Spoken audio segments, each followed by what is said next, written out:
हरे कृष्णा, राधे राधे। हम सभी साधक भागवत रत्न प्रहलाद जी का चरित्र श्रवण कर रहे हैं।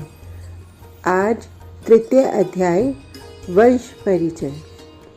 भारतवर्ष के ही नहीं, सारे संसार के इतिहास में सबसे अधिक प्रसिद्ध एवं सबसे अधिक महत्वपूर्ण वंश यदि कोई माना जा सकता है तो वह हमारे चरित्र नायक परम भागवत दैत्य ऋषि प्रहलाद का ही वंश है। सृष्टि के आदि से आज तक न जाने कितने वंशों का विस्तार पुराणों और इतिहासों में वर्णित है, किंतु जिस वंश में हमारे चरित्र नायक का आविर्भाव हुआ है उसकी कुछ और ही बात है। इस वंश के समान महत्व रखने वाला अब तक कोई दूसरा वंश नहीं हुआ और विश्वास है कि भविष्य में भी ऐसा कोई वंश कदाचित न हो। जिस वंश के मूल पुरुष नारायण के नाभि कमल से उत्पन्न जगत सृष्टा ब्रह्मा जी के पौत्र और महर्षि मरीचि के सुपुत्र स्थावर जंगम सभी प्रकार की सृष्टियों के जन्मदाता ऋषिराज कश्यप हों, उस वंश के महत्व की तुलना करने वाला संसार में कौन वंश हो सकता है? क्या ऐसे प्रशंसित वंश के परिचय की भी आवश्यकता है? फिर भी आज हम इस वंश का परिचय देने के लिए जो प्रयत्न करते हैं, क्या यह अनावश्यक अथवा व्यर्थ है? नहीं, इस वंश का परिचय देना परम आवश्यक और उपादेय है। जिस प्रातः स्मरणीय वंश में एक नहीं अनेक भगवत पार्षदों के पवित्र अवतार हुए हैं, जिस वंश में हमारे चरित्र नायक जैसे परम भागवतों का आविर्भाव हुआ है और जिस वंश के पुण्यात्माओं के संबंध से एक दो बार नहीं कितनी ही बार भक्त वत्सल भगवान श्री लक्ष्मी नारायण को अवतार धारण करना पड़ा है, उस वंश का परिचय कराना, उस वंश का परिचय देने के लिए नहीं, प्रत्युत पतित पामर नर नारियों के उद्धार के लिए, अपनी लेखनी को सफल एवं पवित्र बनाने के लिए और भगवत चरित्र की चर्चा करने तथा उसके द्वारा अपने मानव जीवन को सफल बनाने के लिए ही है। हमारे चरित्र नायक का आविर्भाव जिस वंश में हुआ है, यद्यपि वह पवित्र ब्राह्मण वंश है और इसी कारण से आचार्यों ने प्रहलाद को समझाते समय कहा था कि आप पवित्र ब्राह्मण कुल में जन्मे हैं, आपको पिता की आज्ञा की अवहेलना नहीं करनी चाहिए। तथापि इस वंश का परिचय संस्कृत साहित्य में दैत्य वंश के नाम से दिया गया है। हमारे चरित्र नायक दैत्य ऋषि प्रहलाद का मातृकुल जम्ब वंश का दानव कुल है और पितृवंश दैत्य वंश। प्रहलाद के पिता परम प्रतापी हिरण्यकशिपु को ही हम आदि दैत्य कह सकते हैं, क्योंकि भगवान श्री लक्ष्मी नारायण के नाभि कमल से ब्रह्मा और ब्रह्मा के मानस पुत्र मरीचि आदि महर्षि हुए थे। उन्हीं महर्षि मरीचि के पुत्र कश्यप जी थे, जिनकी 17 स्त्रियों में अन्यतम स्त्री दिति थी, जो दक्ष प्रजापति की कन्या थी। उस दिति के गर्भ से महर्षि कश्यप के परम प्रतापी प्रथम 2 पुत्र हुए, जिनका क्रमशः नाम था हिरण्यकशिपु और हिरण्याक्ष। दिति के गर्भ से उत्पन्न होने के कारण इन दोनों भाइयों को दैत्य कहा गया और इनका जो वंश विस्तार हुआ वही दैत्य वंश के नाम से विख्यात है। वे ही हिरण्यकशिपु हमारे चरित्र नायक दैत्य ऋषि प्रहलाद के जन्मदाता पिता थे और जम्ब नामक दैत्य की पुत्री महारानी कयाधु माता थी। अधिकांश पुराणों के मत से परम भागवत दैत्य ऋषि प्रहलाद जी 4 भाई थे और उनके एक बहन भी थी। श्रीमद् भागवत के अनुसार चारों भाइयों के नाम थे संलाद, अनुलाद, प्रहलाद और लाद। बहन का नाम था सिंगिका, जिसका विवाह विप्रचिति नामक दैत्य के साथ हुआ था और उसी के गर्भ से राहु नामक दैत्य उत्पन्न हुआ था। यह वही राहु है जिसने अमृत मंथन के पश्चात देवता का बनावटी रूप रख और देवताओं की पंक्ति में बैठकर अमृत पान कर लिया था एवं जिसका सर भगवान ने काट डाला था, किंतु अमृत के प्रभाव से उसकी मृत्यु नहीं हुई और सिर एवं धड़ 2 सजीव भाग हो गए। इन 2 भागों में से एक का नाम राहु और दूसरे का केतु पड़ा। ये दोनों राहु और केतु आज भी ज्योतिष शास्त्र में उपग्रह के नाम से तथा लोक में नव ग्रहों के अभ्यंतर ग्रह माने जाते हैं। यह तारकासुर की लड़ाई में भगवान वासुदेव के हाथों से कालनेमी दैत्य मारा गया।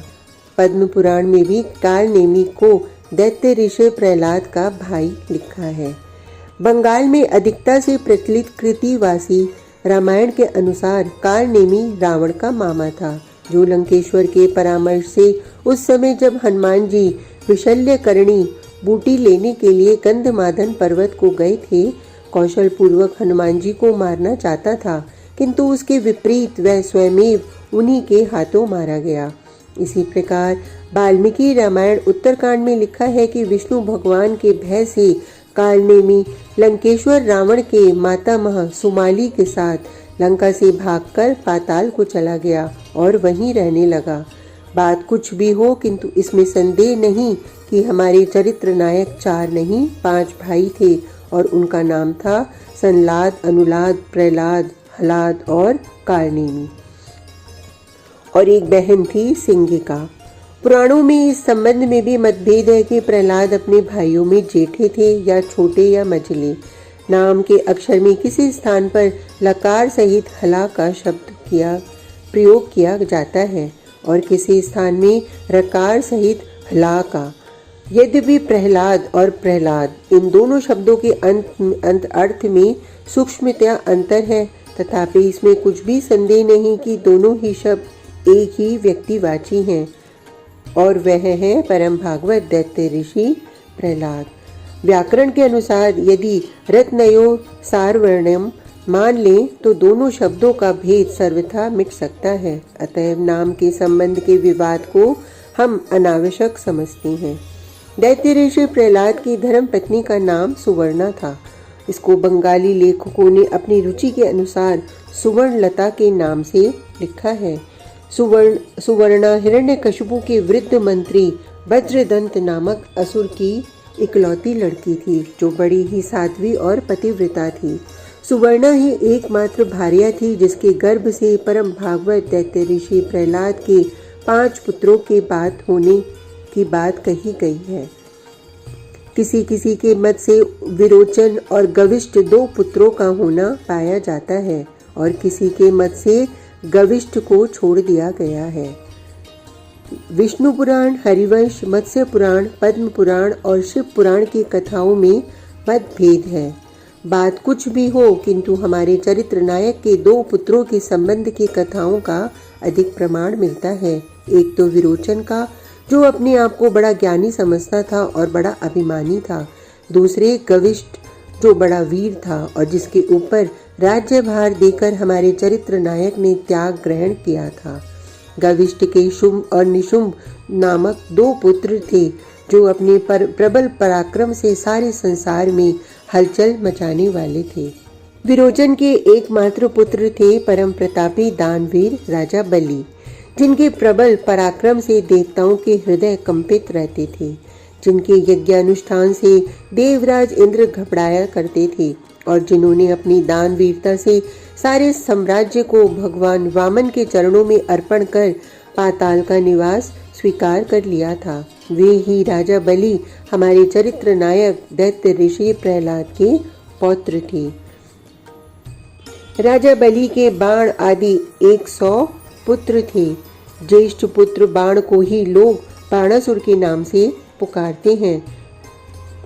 हिरण्याक्ष की भानुमती भार्या से अंधक नामक एक पुत्र की उत्पत्ति लिखी है, जो भगवान शंकर के वरदान से हुई थी।